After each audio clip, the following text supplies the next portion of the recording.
Welcome to the Cover 2 podcast from Athlon Sports. My name is Braden Gall. You can get to me if you're not scared on Blue Sky.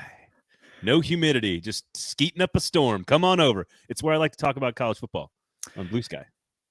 And I'm Steven Lassen. I am also on Blue Sky, noticing that Braden has been very active on Blue Sky the last few days. But I'm also on Twitter, at Athlon Steven, over on Facebook, Steven LCFB, also there on Instagram as well. I just lurk on Twitter now. I'm just a lurker. I just like read stuff. It's amazing. All right, but come on over. I used to do that in message board days. Like I'd just lurk. I wouldn't post. I just lurked. Yes, there you go. You need a profile picture on your Blue Ski account, big guy. Yeah. Okay, I'll get right on that. There you go. Yeah. There you go. You can also watch the show on YouTube, and we'll see if Steven's chair holds up through the entire episode. I do have a new helmet, by the way. Oh, yeah? You find one? Did you find Army? You got the Army. You got the troops this weekend against Notre Dame. Did you find one? Oh, Indiana. There we go. Go Hoosiers. So obviously we'll get to Indiana, Ohio State. We'll get to Army. We'll get to the playoff rankings. I started really working on all the different tiebreakers and all the conference championship games. So I want to see. I'm going to do an exercise. I want to do an exercise today on the show where, like, we'll run through some of the actual possibilities for some of these teams. Not everyone in the Big 12, because there's 9 teams that in theory could make it. And once you get past the top 4, it's not necessarily a good use of our time. But there are technically 9 teams still alive in the Big 12 championship race. But more importantly, I want to ask you, Steven, like, what do you want to see? And sort of your motivation could be anything. It could be, this is the kind of game I want to see. This is the best championship I want to see. These are the 2 best teams that should belong in the playoff conversation. So the answer is kind of eye of the beholder. So we'll get into that as well. So lots of stuff to discuss today. Lots of group of 5 stuff, because now we've got 4 different group of 5 teams ranked by the committee in the top 25. So we'll get into that as well. I want to start with the rankings though, Steven. In general, I know you spend time listening to what Board Manual has to say, and why I don't know. I know you feel like you're supposed to, but I just want to tell you and everyone else and give you permission to stop. Why? You're not impressed with his explanations of why Team A is ranked higher than Team B, or maybe why that a team had fallen for no apparent reason, or the defense of a week or something. You're not impressed? I'm not making excuses for him or their messaging strategy or the committee body and even the rankings. I don't honestly care, because there's going to be a bunch of games this weekend, and then the next weekend, and then the next weekend, and then we'll get rankings that decide who actually is going to play in the playoffs. I don't find it productive in my life to argue about Penn State and Indiana's resume versus Alabama and Tennessee or Georgia. Like, I don't find it productive. Like, we're going to find out what happens. A lot of losing is going to happen. But ultimately, one of the things that I notice is all of the things that fans gravitate towards and grab onto. And I'm not suggesting that like fans are wrong here, because, you know, they're entitled to do whatever they want. But the things that people grab onto that are like memeable on the internet, they're not real. Like, Tennessee fans are very upset right now because they think they're going to get left out, which is possible. And if they do, it's, you know, because they didn't have a ton of marquee wins and they lost to Arkansas. I don't know. But like they're so upset that Arkansas is a key win for Texas and not a key loss for them. And it's like, but that's because the committee doesn't have any other wins to put on Texas's little graphic on the TV. It is it's a television show. It is a I say this as an ESPN employee. It is a reality television show designed. It is too hot to handle for college football fans, is what it is. It is bottom of the barrel reality TV money grab on a Tuesday night, and you guys buy it. Not you, Steven, but like people get worked up about this stuff, and it's like, just stop. Who cares? I told myself after last week, after wanting to throw my computer through the window, reading what the chairman of the committee had to say, I was not going to get my blood pressure up about this stuff. I'm just going to simply just say there's a lot of games coming up, much like BYU and Kansas, much like all the games this weekend. It's all going to play out like it is. Yeah. To your point, though, and I thought about this after watching the rankings on Tuesday night, you know, there's still a level of subjectivity in all this. And I know people hate it. There's no way to legislate it out because every schedule is different. I seen somebody comparing this team has 8 wins and they've beat this team, this many teams that has 8 wins versus this team. And I started to look and I was like, wait a minute, 8-win teams in the MAC are different than 8-win teams in the SEC or the Big 10 or Big 12. So what are we doing here? So we can cherry pick the stats as much as we want. The reality is we have 3 weeks left. Then we can get upset about the rankings. But Tennessee fans, as mad as they can be, and they have a right to be, they could lose to Vanderbilt. Indiana could lose to Purdue. No. Okay. So anyways. This is my favorite exercise here. Would you be surprised if Washington beats Oregon? And I'm not talking about like, oh, it's an upset. I'm saying like in the history of college football, is it a surprise if a major underdog in the Washington-Oregon game wins? Of course not. Is it a surprise if an underdog in the Michigan-Ohio State game wins? Of course not. How about Penn State at Minnesota? How about Notre Dame at USC or against Army? How about Alabama against Auburn? I mean, we can keep going with this. Right. Like every single one of these teams has games they could lose. Miami could lose to Syracuse on the road. Texas A&M is a 2-point favorite over a 4-6 Auburn team. Like Texas could lose to A&M. Like we just have so much stuff still yet to be determined. Tennessee, and they don't want to hear this, could absolutely lose to Vanderbilt. It's possible. So until it happens, why worry about things that have not happened yet is part of my concern. Because here's the other thing. And I think you just said this, and this is why I'm like, preach, my guy. There is no one uniform metric that applies to all 135 teams. It is impossible. It is impossible. To your point, when you have varying degrees of competition based on geography and resources and money and time and schedule strengths are different and wins are different. And I won this game in this league and you lost that game in that league. It is impossible for the committee to put a singular like metric on all 135 teams and have it apply equally. Different teams have different strengths and weaknesses. And so Penn State might be way better than its strength of schedule, but its strength of schedule is not good, but it's also much better than their resume indicates. So I'm okay with Penn State being ranked. Like I don't understand why. I mean, I guess I do because ESPN is trying to get you worked up by putting the rankings out. I'm not taking the bait. but like, don't take the bait, guys. Just be like, hey, okay, that's cool. And then roll your eyes and move forward and then go like Tennessee. My message to Tennessee people are like, you got to win your 2 games first. And that is all that matters. You got to win your 2 games. Notre Dame, win your 2 games. And that's all that matters. Just go win your games. It is, there is sort of a kind of interesting thing you see is Penn State and Texas. You could look at the resumes and say they are light on wins, and they are. Sure, but they're so's Indiana, so's BYU, so's SMU. Like we can keep, Tennessee has one good one. Like we can keep going. Right. I have seen why is Penn State and Texas ranked so high, and then also at the same time arguing that Indiana should be higher. Not a ton of thought is going into that argument because yes, Indiana's undefeated and they have taken care of business, but their schedule is also just as light or lighter as these other teams. So there's always an element of subjectivity, and that's why Penn State, Texas, and Indiana, to me, they pass that subjective test, the eye test that people hate to talk about, but also the metrics test. I mean, if this comes down, and this is getting ahead of ourselves, but if it is a Indiana-Tennessee debate, I will just point out that they are back-to-back in ESPN's SP Plus rankings. They're like 10th and 11th. So this is like, you're talking, 4 and 5 used to be the debate. Now we're debating on the last at-large team potentially in the field. But 3 weeks ago, there was a lot of freak out about, is BYU going to go undefeated? Is Miami going to go undefeated? And look what happened. It's all going to sort itself out over the next couple of weeks because there's still so many marquee games left. Notre Dame and Miami are ahead of Tennessee, correct? Is that right? Notre Dame Notre Dame is. Notre Dame is the one that I think is too high. Honestly. So like, yes. Again, I just said we're not supposed to care about these rankings, and now look what I'm doing. I would have Oregon, Ohio State, Georgia, Texas, Alabama as my top 5. Those would be my top 5. I would have Indiana, Penn State at 6 and 7. I would have Ole Miss and Tennessee at 8, 9, and I'm bracketing them together because I don't care which order you put them in. But I think Oregon, Ohio State, Georgia, Texas, Alabama are the 5 best teams. I would then put Penn State, Indiana in the next 2 slots. Don't care what order you put them in. I would lean Penn State over Indiana, but I wouldn't be surprised at all if Indiana won that game head-to-head in a neutral field. Ole Miss and Tennessee, I think it's probably those 2 teams for one spot, ultimately, if you're trying to read the tea leaves and point. But I think both of them belong in the top 10. I'd have Notre Dame at 10, Miami at 11. That's what I would do, personally. But again, I'm not going to get worked up about it because it's all going to figure itself out. Boise being ahead and being a 4 seed, like, it's just so much fun watching the internet sometimes not understand things. Yeah.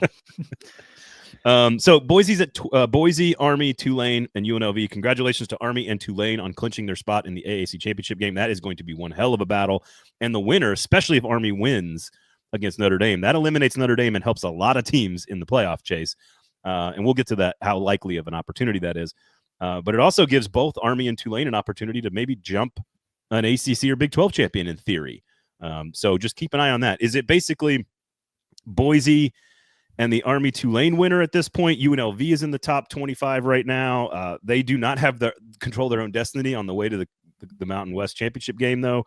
We'll get to some of these conference championship game sort of scenarios, but UNLV boxed out right now by Colorado State, undefeated in the conference, and none of them will, like UNLV lost to Boise, but the other games don't happen in the conference this year. Yeah, UNLV is a very big Fresno State fan this weekend. Colorado State plays at Fresno State. To your point on Boise, I do wonder, so they're 12th this week in the rankings, if there is a little bit of a ceiling here because they get Wyoming and then they play Oregon State. They have a combined 6 victories. Yeah. If Tulane, they do not play this week. They play on Thanksgiving against Memphis, which should be a good win if they can pick it up. And if they were to beat Army, I suspect they're going to move up. I don't know if they're going to pass Boise. I think the question that for Boise, I don't think Big 12 I don't think they can. Right. I don't think Tulane can get to Boise. I think the Big 12 champ, if it wins the next 3 games, is in pretty good position to pass Boise for that last bye spot in the first round. But why would you think that's going to happen? Exactly. Right. That's why Boise's actually in a pretty good spot right now. Yeah, I agree with you. All right. In Conference USA, you've got, by the way, it's probably going to be Boise State and Colorado State, but Colorado State loses, you get UNLV, Boise State, and UNLV absolutely in a position to jump the AAC champion and maybe get themselves into the top tier if, for whatever reason, they can find their way into the Mountain West championship game and then beat Boise State.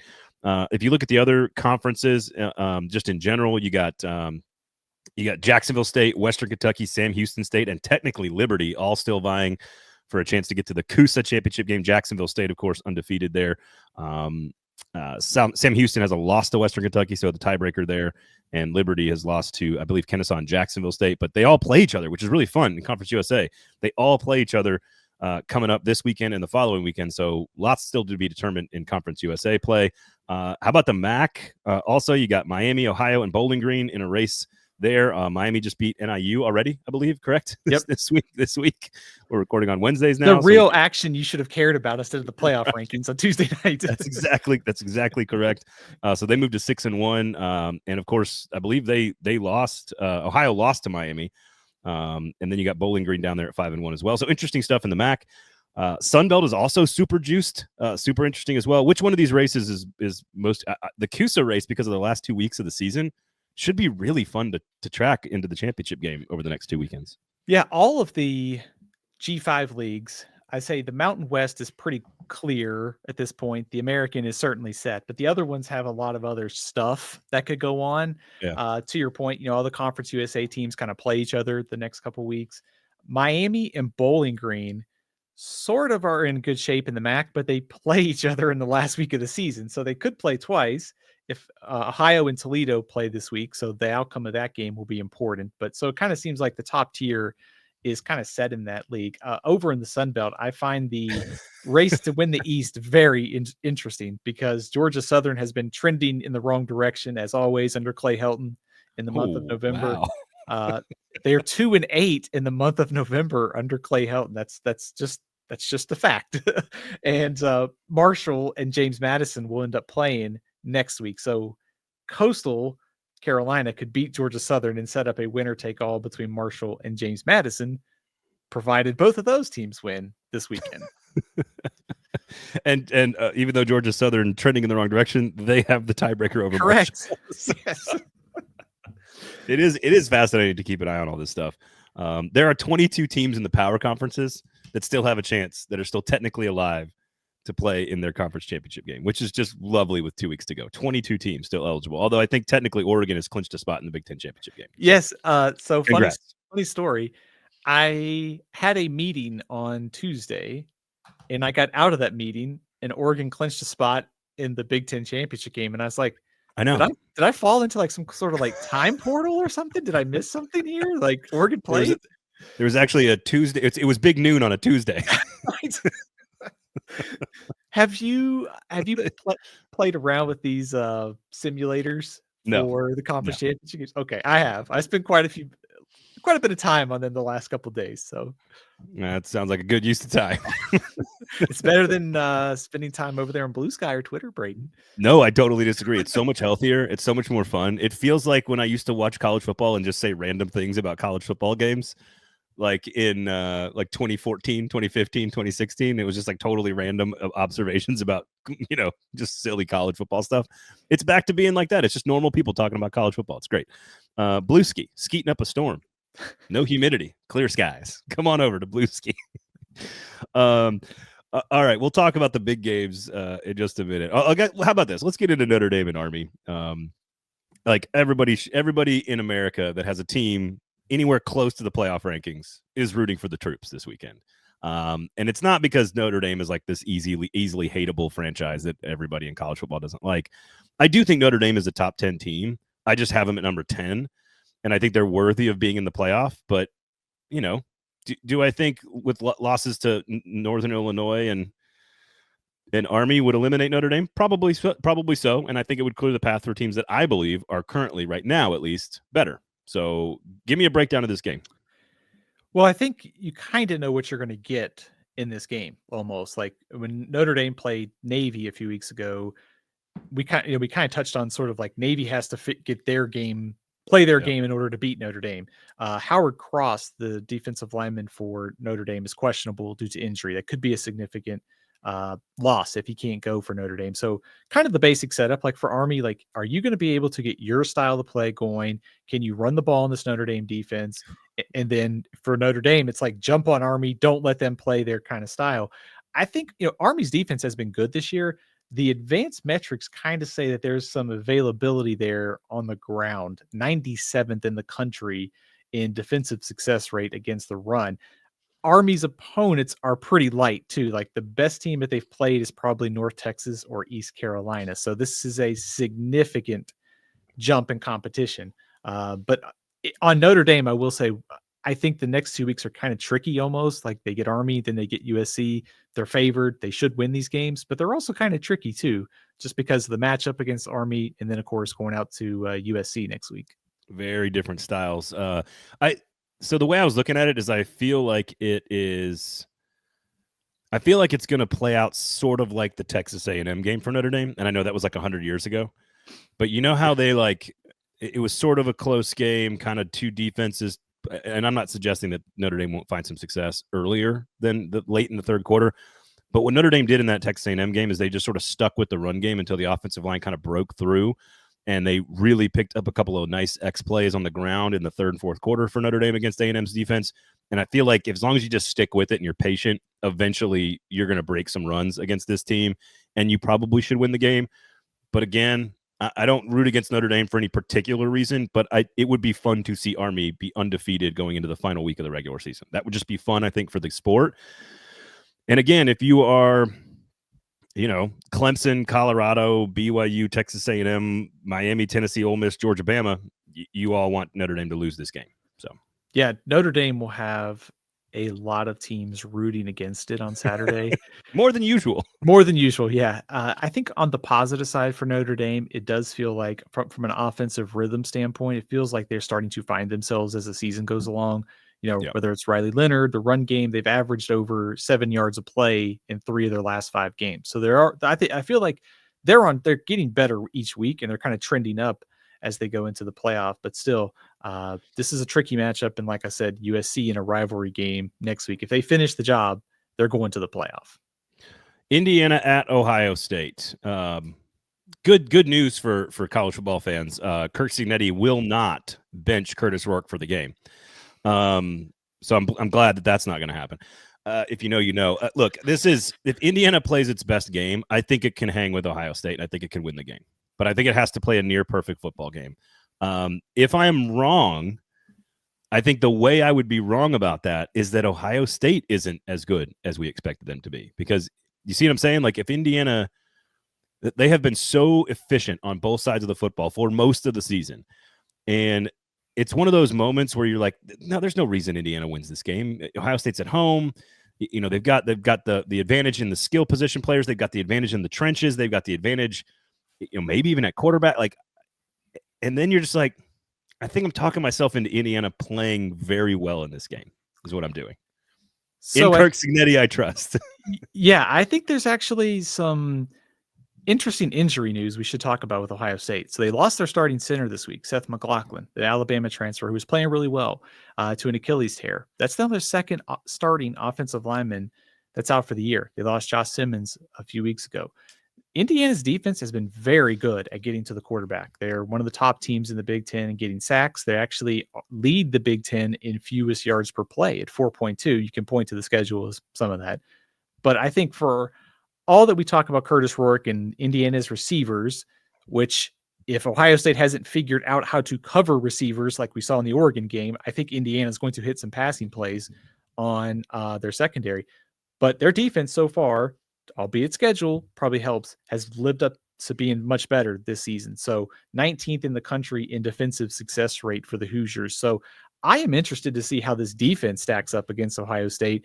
And if they can kind of get some pressure on Will Howard, his mobility could come into play, but also new starting five for Ohio State. It's a tricky spot against Indiana. So I'm looking at the two quarterbacks, all the skill talent, and to see if these Hoosiers can get after Will Howard on Saturday. And they're going to put pressure on Curtis Rourke as well. So we'll see how they handle it on the other side. But I what's fascinating about Ohio State is they've kind of just like they have a problem on the offensive line, and then they kind of like it takes them a minute to get their footing, and then they solve it, right? They move some pieces around. And so the question is, how quickly do they solve it? And does it happen within one game? Again, smart money says Ohio State wins the game. Here's what's interesting. If Ohio State loses this game, especially if it's close, like I don't know why Ohio State would fall out of the rankings. Like I don't understand that either. Like I think 10-2 Tennessee and 10-2 Ole Miss and 10-2 all these teams should get in. I think 10-2 Ohio State should get in. I don't know why. Like why wouldn't they be a top 10 team even if they lose to Indiana? Indiana then would go on to play in the. I would assume they beat Purdue and play in the Big Ten championship game against Oregon, which of course we all saw that coming. I just like if anything is happening with the rankings, they are propping up the Big Ten to some degree because 4 of the top 5, 2 of whom don't have a good win over anybody. But I think they belong there. So like I'm not upset about it at all. I just think Ohio State shouldn't be treated like I think Ohio State if they lose to a top 5 Indiana team, I don't know why Ohio State would fall out of the rankings. I don't know why that would happen. I would be surprised if they did because they have a 1-point loss to Oregon, and they also would have the win over Penn State. Right. It's very similar to Tennessee. It's very similar to Tennessee's resume. Very similar. One thought on Indiana. So the Michigan game a few weeks ago was probably one of their tougher battles. Michigan got after Curtis Rourke, 4 sacks. They've had some injuries on the offensive line too. This is being Indiana. So the toughest defensive line they faced gave Rourke and Indiana a lot of trouble. Indiana's had 2 weeks to get ready, so I would assume that Cignetti's going to have a pretty good game plan for this defense. But it does feel like, for all the skill talent, the quarterbacks, we're going to talk. We've talked about that. It feels like which offensive line is going to be able to hold up better probably ends up determining, whether Indiana can hang or Ohio State just wins going away. All right, I'll give you a little something here. So I chatted with someone on the Michigan staff before the Indiana game, and is this Connor Stallions? That's why I have a mustache right now currently, and the story coming out of Michigan, the coaching staff going into that game against Indiana was, this isn't the best team we've played this year. From Michigan to Indiana, and I would have been like, oh, that's just it's just bluster, right? That's just guys being confident going into a game or whatever. But then it played out the way you would expect a team with really good athletes, really like NFL players on a defensive front. That is not who Indiana has played all season. They have not played a bunch of NFL players in the defensive front. And they did that against Michigan, and that was their worst offensive showing. Granted, there were some other factors there. but Michigan went into that game thinking, this isn't the best team we've played this year. And that's not meant to be disrespectful. Well, they played Texas too. So. Exactly. And then the game played out the way it did. And Oh, guess what Ohio State has on its defense? They Got some got a lot NFL of players. yeah, I was gonna say they got some athletes. They got some NFL dudes on the front line. Yes. So while I am rooting openly for Army and Indiana to pull these upsets, I don't know if it's going to happen. So if Indiana gets blown out, the discourse on Sunday, Monday, or Tuesday. I'm not saying it's going to happen. It's going to be But awful. I hate that though. I hate that. I know. But you know what's coming. The problem is that like this is the issue with teams like with that kind of resume is that if you get your like this is what I don't like about the modern era of college. Like if you get that one chance and it doesn't work, then all of a sudden everybody writes you off, and that's not fair either to what they've accomplished this year. So, look, what we are getting to in this playoff ranking thing, in this 12 team, is that there's like 3 or 4 teams that just aren't going to belong in. They're not top 12 teams. The Big 12 champ, the ACC champ, and the G5 team are not going to be top 12 teams, and they're all going to get in, and 3 teams are going to be pissed off about it. That's what we're going to do. Miami's probably a fringe. Like they're not that far to your point, though. Yeah. No, of course not. But they're going to lose to Syracuse, so that'll work itself out. And then SMU is going to beat them. What's to lose to Virginia? Is that what you're saying? Ultimately, and I hate that I'm saying this because I don't like that the Big Ten and the SEC have sort of taken over the sport, right? Like that's just kind of happened. But if 9 of the top 11 teams are Big Ten SEC teams, and you have to move like 7 of them down 3 spots because they happen to play in the toughest conferences in America, make that make sense to me. I do not understand why you would drop I'm not picking on one team here or one conference. This is 2 conferences, and like 7 teams are going to get knocked down 2 or 3 spots because of the way the format is. And they're going to get punished for playing in the 2 toughest conferences. Now, I don't love defending the power structure of the Big Ten and the SEC, but it's how it feels. Like just rationally and factually, it seems stupid to drop like Ohio State, Texas, Alabama, Georgia, Penn State, Indiana, Tennessee. Like it seems Ole Miss. It seems stupid to drop 7 teams, 2 or 3 spots because you want to give a bye to Boise State. Like I don't understand. I don't understand. That's the biggest flaw in the system. To me, the easiest thing to do is to reseed the teams in the best 4 get bye weeks. If you think Oregon is the best team in the country and Ohio State played them to the buzzer and lost by 1, why are they number 5? They should be number 2. That's what happened. Yeah, what happens when Ohio State wins the Big Ten championship game on a field goal? And it's like, oh, they're basically dead even, and Oregon's going to go from 1 to 5. It's just now getting a home game is a nice consolation prize. I'll acknowledge that, but at the same time, dropping those 7 teams like 3 spots for arbitrary reasons is mind-numbingly stupid. Very stupid. I guess Oregon. But we've been saying that for a long time. So yes, and of course the bowl games at the second round. But anyways, don't get me started. Oregon versus Boise State at home in Eugene again. Play the rematch. Yeah. Boise State gets a bye, and you got to go Bama and Penn State in the first round. Ooh. Sounds fun. I will say the one thing though that I'm excited about is the because like you know me, I'm anti bowl game being the result meaning anything. I've been on that kick for like 15 years. I do enjoy the fact that now we have these arguments, and in particular, it's like Indiana and Tennessee, right? We're going to have these arguments about Penn State and Ole Miss, and we're going to have these Big Ten SEC arguments, and it's going to be sort of cliche and kind of tropey. But at the end of the season, we're going to get a bunch of games where we get to say, but we're going to play it on the field. Yeah. So at least we get that this time. At least we get that. And then we'll find out because that's what matters. What happens in those games is what matters. I can't wait for Tennessee to be in the Citrus Bowl and Dylan Sampson and James Pierce and some other guys to be out, and Illinois to beat them. And they say, see, Big Ten's right. Big Ten's the best conference this year when it means completely nothing. No, I was thinking more like, Tennessee, Indiana is like the 8-9 matchup. And we've had these arguments about defensive line and resume and strength of schedule. It's like, no, we're just going to play the game. Yeah. let's just have them play the game and we'll figure it out. Which is great too, which also is a positive in this whole thing. All right. ACC championship game. Miami's got Wake Forest this weekend. Clemson's got Citadel. Okay. Clemson's in the clubhouse, by the way, at 6-2. So Clemson needs a lot of help. There's a very small possibility they can get into the ACC championship game, but they do need some help because they lose the tiebreaker with common opponents. That's right. You got to go down to common opponents. And because they lost to Louisville and Miami did not, that is where Miami has the tiebreaker over Clemson. SMU needs 1 win. If they beat Virginia this weekend on the road, which is, Virginia's not terrible. If you beat Virginia on the road, they clinch a spot in the in the ACC championship game. Miami, I believe, has to lose both games, and I think they could lose the Syracuse game. I don't think that would be crazy. And then, of course, SMU finishes with Cal on rivalry weekend. Oh, throw out the records. In an ACC rivalry between SMU and Cal on rivalry weekend on Thanksgiving. But there's a good chance it's probably SMU versus Miami.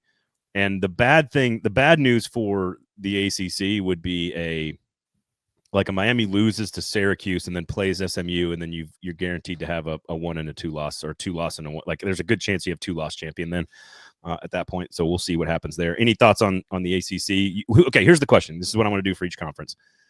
Who do you think it's going to be, and who do you want to see play in the championship game? I think it is going to be Miami and an SMU. And I think that's the game I want to see, because I kind of do too. There's the familiarity. We've talked about it. Rhett Lashley coached at Miami. There's some Miami guys on SMU's roster, but the firepower that these two teams have, it could be a significantly different game than last year's Florida State and Louisville showdown, which was a defensive slugfest in Charlotte. There could be some serious points scored between Miami and SMU. So there's also the angle of just something different, like SMU making the conference championship game would be pretty cool in their first year of the ACC. So the game against Virginia, we should note, SMU played Boston College. It was tough last week. They won by 1 point over Duke. So they've had some close calls. Going on the road, not the easiest thing to do this late in the season either. So I think it would be a spectacular. I think it's SMU and Miami as well. And something new is good. And the ACC has actually been very good at giving us random different matchups, right? Like Wake Forest wins one, Pittsburgh wins one. Coastal Chaos. We've had a lot of random matchups. It would be absolutely amazing if SMU in one season in the ACC had more ACC championships than Miami. Oh, that's good. Yeah. Miami has never won the ACC championship. SMU could do it in its first season, going up in conference competition. Unprecedented level of success for SMU. I just think SMU is a great story. Miami is a great player, and SMU is a great story. So generally speaking, when you have great story versus great player, you get a really good game. So I'm actually I think it's a great game, especially when you know that the loser's probably not getting in. Any chance the ACC gets a second team in? I think they need some help. I think it's more likely they get one if we have some chaos, maybe a Notre Dame, maybe another SEC team losing, maybe. But I think it's gonna be tough, don't you? Yeah, I do. It could be 2 11-1 teams though playing in the conference title game. So should be very interesting to see there. I'll take SMU to win their first ACC championship before Miami does. Has Miami played in the ACC championship game? Yeah, they have. That's what I thought. Yeah. By the way, I was just out of curiosity. I was using this website, College Football Insiders. Great website if you like stats. Yeah. SMU would actually be, by the analytics, 33-32 a victory in the ACC championship game if you simulate it by these stats. So. Oh man, and the Rhett Lashley, all the familiarity in the players, and it would be great. It would be great. Miami has the best player it's had in 20 years, and it still can't win an ACC championship game. That would be, man, that'd be brutal. They played, they played back in 2017. They lost to Clemson 38-3. Who was the quarterback? That was way after Ja'Cory Harris. Who was the quarterback on that team? Why am I drawing a blank on who that was? 2017. Yeah, that would have been vamp. I'll vamp. Malik Rozier. Oh wow. Okay. All right. Let's go to the Big 12. 9 teams technically are still eligible. That's right. You could have a Texas Tech, TCU, West Virginia, Kansas State, Baylor, all still available to get in. Although, if you just focus on the top 4, I think it's the right way to do it. BYU and Colorado, if they both go 2-0, they have the path to get in. They both play very difficult games this weekend. BYU, of course, will play at Arizona State, who is now in the rankings, and Arizona State now. Kenny Dillingham, what a good coaching job he has done. Arizona State quarterback getting developed. They went in there and just put it on Kansas State in the first half of that game. I have not seen a Chris Kleiman defense get dissected like that very often. The only other time was, wait for it, BYU this year. But Colorado inside track, they will play at Kansas this weekend. We said Kansas was going to have a big part of this whole thing. They have now won both games that they played. Can they make it 3-for-3 and knock Colorado out of the Big 12 championship game? And then BYU goes to Arizona State as well. Arizona State will play the Territorial Cup, of course, in the season finale. BYU will play Houston at home in the season finale. Colorado will play Oklahoma State. So probably the drama has to happen this weekend in the Big 12 if you want to shake up. And then keep an eye on Iowa State as well. They'll play at Utah and then Kansas State. I think it's those four, probably two of those four. I think everybody else is sort of there in like name only, honestly. I have played around with the Big 12 simulators, and according to my projections, let me hit simulate one more time. Arizona State and Colorado is going to be your Big 12 championship game by my. So they beat BYU this weekend. Yeah, I'm gonna take the favorites there. I was very tempted to take Kansas straight up this week, but I think after the back-to-back victories, they may have Colorado's attention this week. So the spread being 2.5 kind of scared me away a little bit from picking the Jayhawks. But certainly, I think they could win this game. I think BYU could rebound as well. I just like the way Arizona State's playing. You mentioned Sam Levitt and his development during the year. Scattleboo as well with his hamburger that they now sell in Arizona after him. That's great. The Scattleburger. So yeah, I also like one of the largest tight ends in America. Yes, he is a bowling ball and very difficult to tackle once he gets rolling downhill in that offense. BYU's just played such bad offensive football the last couple of weeks. And I don't, much like Indiana, I don't want to see a great season tainted by how it finishes. But if they were to lose this game, they really should have lost 3 straight and don't really belong in the playoff conversation. But they have an opportunity if you bounce back and you beat Arizona State on the road. That's a nice resume win, a nice going into a championship game type of win. And then you beat Houston at home, 10-2 11-1 still a great regular season record. So BYU's having a great season. Arizona State is just kind of quietly, just slowly checking them off. And what they did last weekend was, again, that was incredibly impressive in the first half against Kansas State. Colorado. I was going to throw a curveball at you. Yeah. So BYU beats Arizona State, but loses to Houston. Iowa State versus Colorado for the Big 12 championship game. Well, I'm just having some fun here. So I'm never gonna be upset at my Cyclones playing for a conference championship. What's interesting about Kansas is like you're finally seeing the Kansas we all wanted to see for most of the year. Like Jalen Daniels doing really good stuff. Sure, they needed a punt to bounce off a guy's head to win the game. But, to be fair, other teams were due for some good luck against BYU. Yeah, exactly. Yeah. Like if you play that poorly on offense and get some luck on your own, eventually it's going to swing back the other way. So what's the matchup you want? I think I really do. This is what's crazy. I think that Kansas State, Colorado would be my favorite matchup on the field. I don't think Kansas State has a real path to getting in because they need a ton of chaos in front of them. But Arizona State, Colorado sounds like a really interesting game to watch, in my opinion. That's what I think would like to see. To your point, I would not mind a Colorado-Kansas State rematch. If we could go back a few weeks and take Andy Koltanecki from Penn State and make him go call plays for Jalen Daniels about 2 months ago, I would love to see Kansas and Colorado play. Like I know they're going to play this week, but play the Jayhawks of last year versus Colorado. But I think Arizona State and Colorado just being something different, new on the scene, seeing Scattleboo, seeing Sanders and Hunter all in the same field, and two teams that nobody predicted to be there, getting to the Big 12 championship game. Pretty fun matchup, I think. I really like BYU as a program, and obviously I really like Iowa State as a program, but BYU, Iowa State in the Big 12 championship game would be a hard watch. Nah, not for me.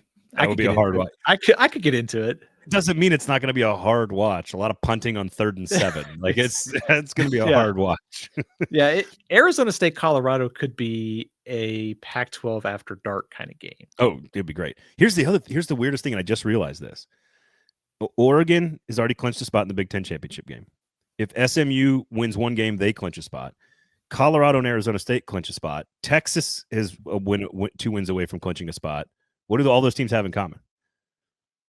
New teams in their conference. First year in a conference. You could have like 5 of the 8 power conference teams in their championship games be in their first year in the league, which is wild to think about.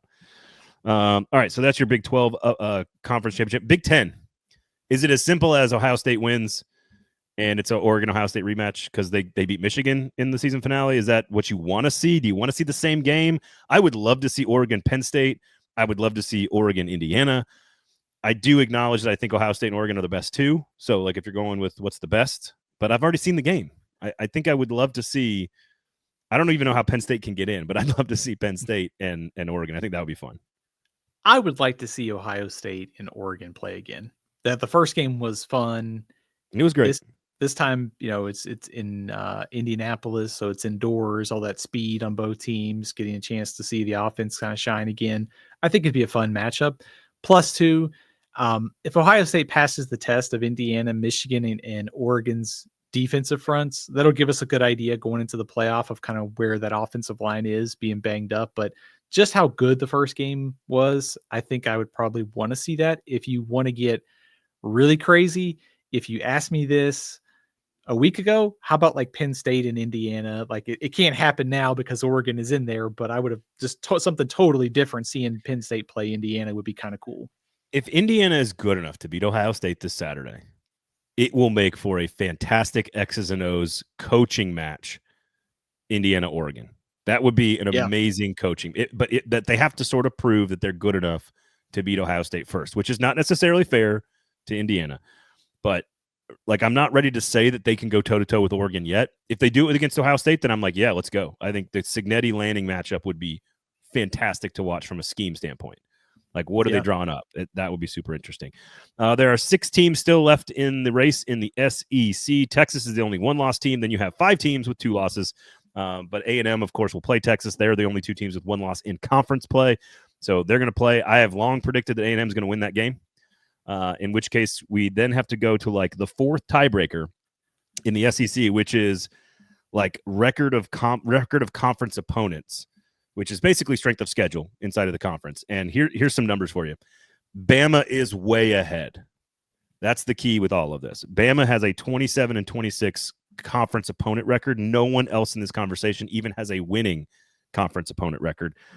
Tennessee and Ole Miss are at the bottom of that particular ranking. Texas A&M has a chance to win its way in. I guess obviously they've got to play at Auburn this weekend, which is Auburn is 4-6. They're fighting for bowl eligibility, and Vegas is telling you they think Auburn's going to play very well in that game. 2.5 point spread. What do you want to see? Do you want to see Bama, Texas? Like, that's the most likely scenario. Is that what you want to see? Not really. I actually want to see something totally different, and I don't think it's going to happen. I would actually kind of like to see Ole Miss and Texas A&M. It's just something totally different. I'd love to see Jackson Dart against Texas A&M's defense. It does seem like we are headed for Alabama. To your point, they have the tiebreakers. They have a fairly manageable path going to Oklahoma and, of course, playing Auburn. Not easy, but manageable. Then the winner of Texas and Texas A&M is probably getting that second spot. Now, the chaos scenario would be what happens if Auburn beats Texas A&M and then Texas A&M turns around to beat Texas. Then you would get Alabama, Georgia. So there are some different options on the field still to be sorted out. But I think the cleanest path, and I'm kind of hoping Texas and Texas A&M have everything at stake when they meet next week. So I hope they win, take care of business, and set that up next week. How great would that be? Georgia, by the way, in the clubhouse at 6-2. Everybody else has at least one, if not 2 games left to go in their conference schedule. I agree. Like the Shea Patterson Bowl would be fun. Nice. Texas A&M Ole Miss game. It's funny. Like, I think Ole Miss and Texas would be interesting. Yeah. There's also there's actually an honest chance that it could be Alabama and Ole Miss. And Alabama Ole Miss, despite the fact that we've seen it a lot and that Alabama has won that a lot. Can you imagine Lane Kiffin with a chance to knock off Kalen DeBoer, no Saban in the SEC championship game? Oh my God. Twitter fingers moving fast. So it does feel like, Texas, Alabama is a very real possibility. I don't know what I think it would be a bummer though.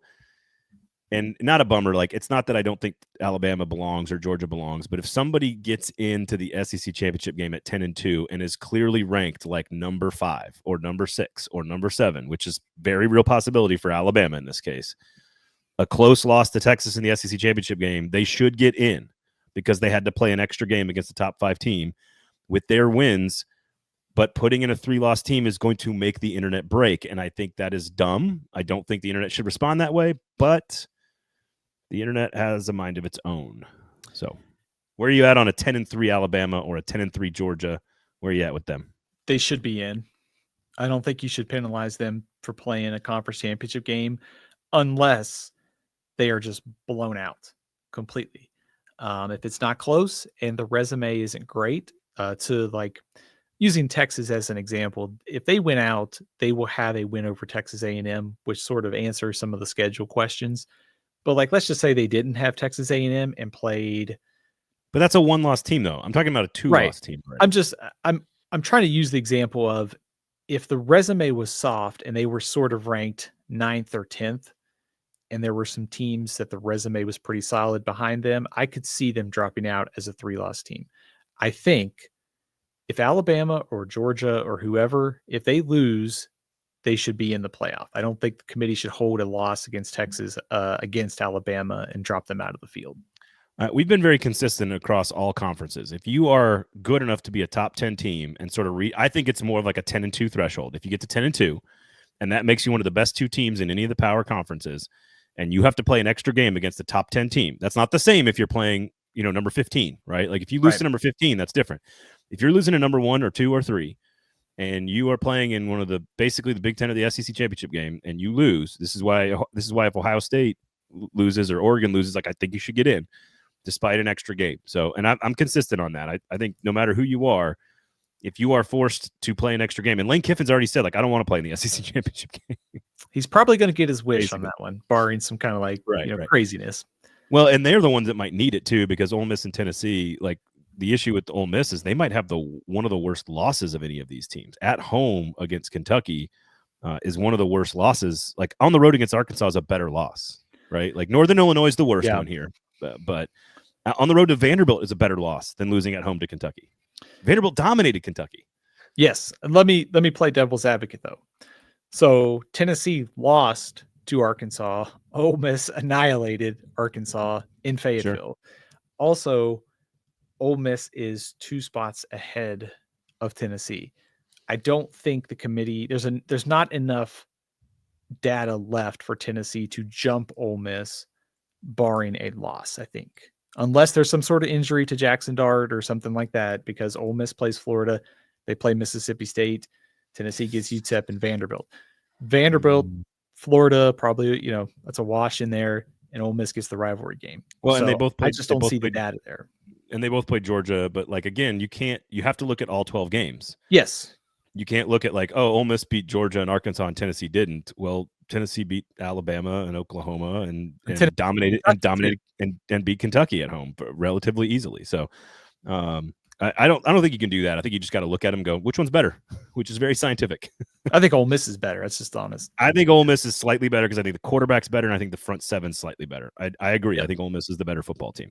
No, I'm resigned to the alma mater being the 5th best team in the conference and probably getting left out because of it. So I'm there already. I have no problems with that. It would be fun to see him play in a playoff game, but the committee, if the committee thought Florida State fans were angry last year, just wait till they kick off one of these SEC fan bases. Oh, and then Tennessee is so thirsty. Like they've been so thirsty for anything like this. It's like, it's absurd. It's absurd. All right. That's kind of the big 4. That's kind of the big 4 championship games. So there you go. All right. What did you think of the game last week between Georgia and Tennessee, as far as Tennessee's defense kind of almost like the pass rush, which we counted on all season, didn't really show up. And that was the Carson Beck that I thought we would see for most of the season. Yeah, I think that's ultimately the question. Like, did we see something that is more matchup driven and matchup related? Like Tennessee's not good with a bad secondary against a pro-style passer who's got a good offensive line that can stand in the pocket and deliver. They haven't really played one of those all season, right? They've played a bunch of mobile quarterbacks. They have not played a true pro-style offense the way Georgia wants to run it, and Carson Beck stood back there and dominated. It was surprising how much time he had to throw. I thought that was concerning relative to how good Tennessee has been all season, especially considering how poor the offensive line for Georgia looked the week before. Mm-hmm. But the other side of the ball wasn't that wasn't that eye-opening for me. The fact that Georgia dominated the defensive line and got after Nico, and Nico made a couple mistakes, and once they got up 10-0, that was kind of it. For Tennessee's offense, I mean, that part wasn't surprising. They did that in the second half against Jalen Milroe. They did that against Texas for the entire game. Like and frankly, Ole Miss didn't score a boatload of points. They had some better drives, more sustained drives than Tennessee did. But my question for Tennessee is this a function of Heupel's offense doing the thing we always are concerned about with Heupel's offense, which is when you go up against a team with equal or better than athletes, the system no longer wins you the game, right? That's been the thing about Heupel all along. So I don't know. What did you make of the actual the two different sides of the ball? I have long said I don't think it was a major Carson Beck problem. I thought Beck wasn't great and he was seeing some things, but that it was offensive line, receivers. It was a lot of other things that were causing Beck problems. Yeah, I think he was forcing the ball on some of those interceptions. And I think some of especially the Ole Miss game, he just had no time to throw. Ole Miss was getting home with pressure like on 4 and 5 man. They weren't just like sending the house. They were just beating Georgia's offensive line. On Tennessee's offense, I do think it is a little concerning that this is the second year in a row that the scoring yards per play, probably not where you want to see it. They're averaging just 5.2 yards per play in SEC games. That is down a full yard from last season.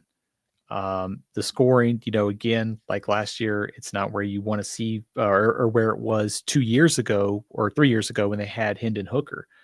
They're down to about 23 points a game in the SEC, and that is slightly down from last year. So to me, the Tennessee's got to get the offense figured out within the confines of the SEC, and their secondary has been an issue. It's just that it hasn't been able to be exploited, and when Beck had time, he was able to take advantage of it this week. Throw to your tight ends down the middle against the secondary.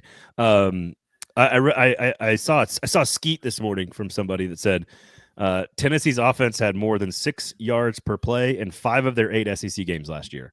They have not topped 5.8 yards per play at any point during this season in the SEC. That's from a guy named Braden on Blue Sky. It's a good follow, I hear.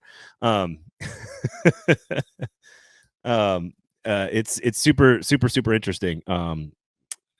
Look, the offense is the issue, and the offense is supposed to be Josh Heupel's baby. So we shall see.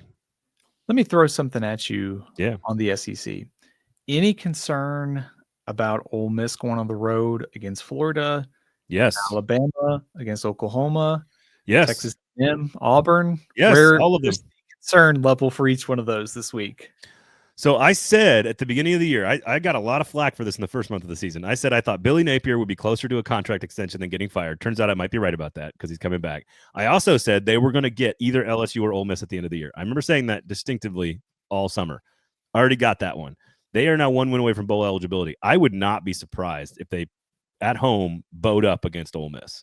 Now, I think they know they can get to a bowl if they beat Florida State, the worst Florida State team we've seen in centuries. So I think Florida's okay. I think Auburn's the one I would circle because A&M is not as good, in my opinion, as the other teams. It's not as good as Alabama and not as good as Ole Miss. I would be worried about Bama, but that's I would go worry meter. A&M 1, Ole Miss 2, Bama 3. I think that's what I would do. That's what I would do. Okay. I think 1's going to happen. How about that? 1 of the 3 will happen. A&M at Auburn seems very dangerous to me because Auburn under Hugh Freeze tends to play up like we saw this last year with Georgia and Alabama. And then they cannot beat some of the teams that they should, but they beat somebody they probably shouldn't. So they're running out of time. It's either A&M or Alabama to sort of check that second one off. Ole Miss at Florida. Florida's secondary is so banged up that it just feels like if Jackson Dart has time to throw and he's not getting pressured like Nussmeier last week, it just feels like he could really just pick apart this Florida defense. And if I'm Ole Miss, I love the fact that they had an off week after Georgia to get that game out of their system, and now they're going to Florida. If it was back-to-back, I'd be a little bit more worried about it, I think. Well, and this is, you mentioned this about like, oh, Kansas probably has Colorado's attention. Like, you mentioned that earlier. At this point, everyone is 2 games away from the end of the season, and 15 of these teams, let's say even more than that, let's say 18 of these teams could play their way into the playoff. This is it, man. Like, this is rubber on the road. This is back against the wall. Pick a cliche. Like, that's where we're at on the season. Win your games, handle your business. If you don't, you're not good enough. That's it. If Alabama loses to Auburn or loses to Oklahoma, then they don't belong in the playoff. They're not good enough. Yeah. You know what I mean? Like, that's where we are. Tennessee loses to Vanderbilt, they don't belong in the playoff. They're not good enough. And despite the tough schedules and the SEC being the best league and all this other stuff, like, just win your games. If Penn State loses to Minnesota, they don't belong necessarily in the playoff. So, like, just win your games. Be focused and win your games. So that is a theme of this week. It seems like top teams going on the road. Of course, Indiana, Ohio State's a little different. It's a top 5 showdown. But you mentioned Penn State at Minnesota. That's got, I don't want to say trap game, but it feels a little bit more difficult than maybe some people are making it out to be, if that's fair. I think it's a tricky game. Minnesota's had really good moments this year. They've had a couple of really good moments this year. The loss to Rutgers, not so good, but they have improved since September. Yeah, absolutely. We did not mention this, but the USC-Nebraska game, quite entertaining.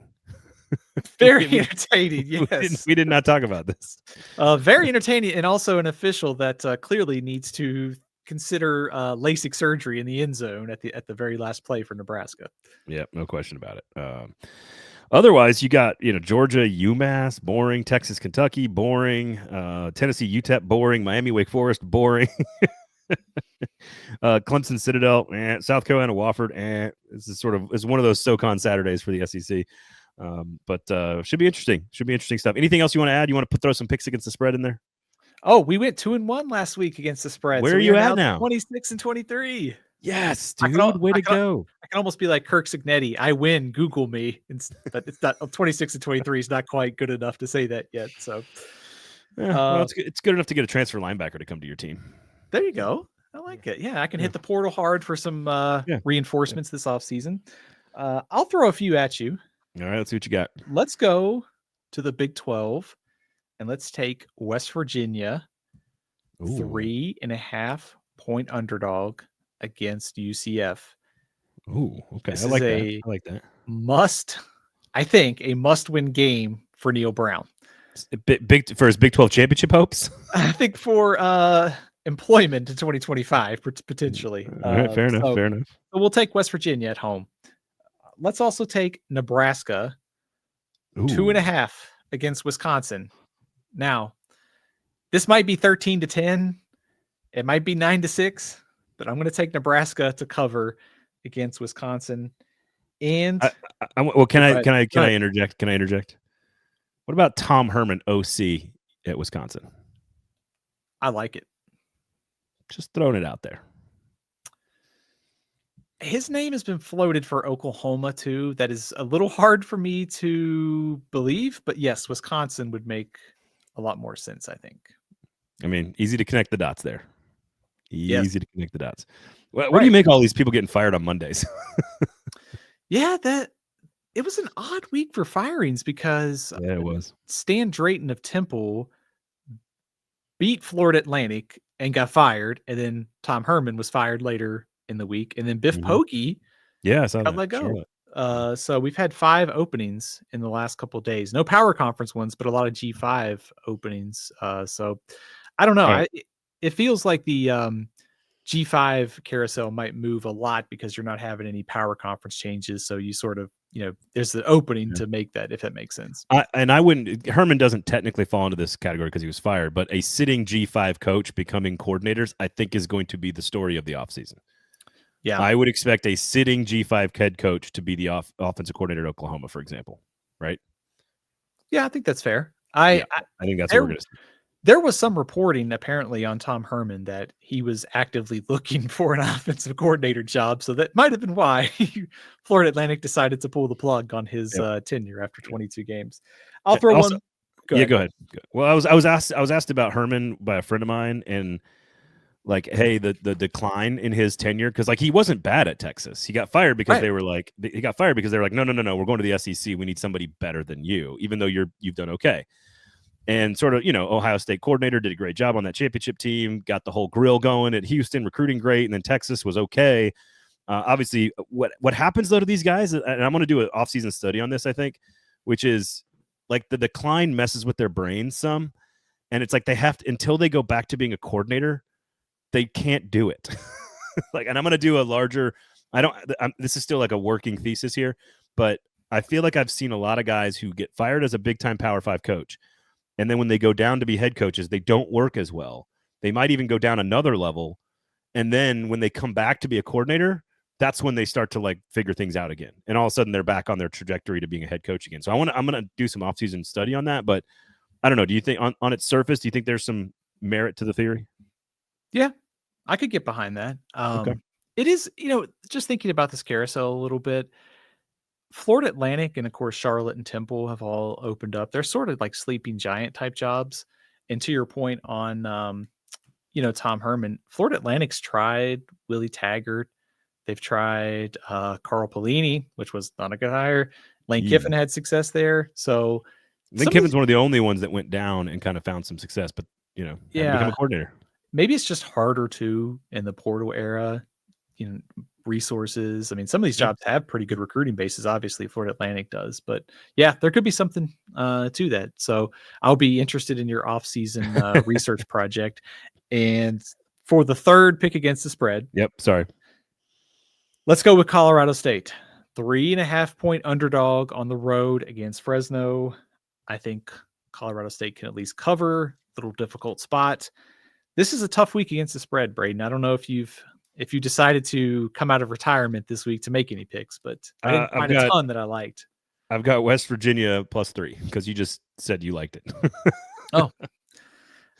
I might take Vandy +7.5. How about that? Yeah, that's a good one. At LSU.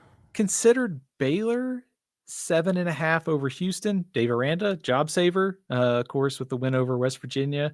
Yeah. Also, UTSA on Thursday night, Friday night, they play a Temple team without its head coach, but they're a 16, 17-point favorite. That's a lot of points, I think. Okay. All right. What's the big story on when we get back together next week? What are we talking about? Indiana being a Big Ten championship team? I think we're talking about where Indiana is because I like Ohio State to win straight up. So I think the question will be Indiana versus one of those SEC teams in the playoff, but still chaos to come with rivalry weekend. And while Big Noon has been a huge success for Fox, and it has not been a huge success for fans in the Big Ten. Just ask people that have to go to elite top 5 matchups at home at 11 a.m. I like it. That's just me. Of course you do, because it's TV. It's good for TV. It's not good for the fans. It's not good for the games. Happy Valley at night against Ohio State is what should happen. Same thing here with Ohio State. 2:30 on the CBS, fine. But 11 a.m., come on. But there's no reason to have all the good games clustered in the afternoon or at night. We can break these up. We've got a whole day of games. Let's put, a couple good games on in the morning, in the afternoon, and at night. I said it's good for TV. It's not necessarily good for the fans of those teams who are going to the games. Then don't take the checks by the TV networks. Well, fair. You're beholden to the TV networks. That's what the schedule makers will give you. Well, okay, you know better though. You can't do that. That doesn't work. They should do a better job of rotating the teams so that way Ohio State's not on 5 times or whatever. They could split it up. I don't want it to be the big. That my issue is the quality of the game. Like, you want to put Purdue and Ohio State at 11 a.m. Go for it. But if I'm a Penn State, I've seen a lot of Penn State fans complaining about this. You know what I mean? So anyway, because the whiteout, right? Well, just Penn State. If you're going to play Ohio State in a top 5 matchup, you want it to be at night in Happy Valley. That's the best way to play games at Happy Valley. Oh, for sure. Not 11 a.m. So 11 a.m. Central Standard God's time. When Fox and NBC and CBS give you the checks, they are going to want the biggest games and sort of that win. Of course. So I will say, and this is a topic for maybe another show, but all my Big Ten friends who are now finally seeing, especially Indiana people who I have a lot of, who are now seeing like what a CBS broadcast looks like. They're like, oh, I get it now. Yeah, it's high quality, isn't it? The incredible quality. You got the poetry from from Nestler. You got the elite drone shots of every stadium. It's just a high. There's a reason they've won like 26 consecutive Emmys, because it is a better broadcast from a fact standpoint, from a production standpoint, from a creativity standpoint. It is the best broadcast. It's why SEC fans have loved it for so long, and it's why Big Ten fans are like, oh, I get it now. Like my buddy is like, I've never seen Indiana football portrayed this way. I got the chills and I'm crying. I'm like, yeah, that's CBS right there. Yeah. That's what CBS does. All right. Good stuff, my man. Come on over to Blueski. Skeeting up a storm. I'm over there. I've joined you at the Blue Skies. I've been over there for a while. I've been following you for a while. You don't skeet, just like you never tweeted either. True. You're a lurker. I'm a lurker. You're a right. lurker. You're like my wife, just lurking on social media. All right, everybody, have a great weekend. We'll talk to you next time. For Steven, I'm Braden. Thanks for listening. This has been the Cover 2 Podcast.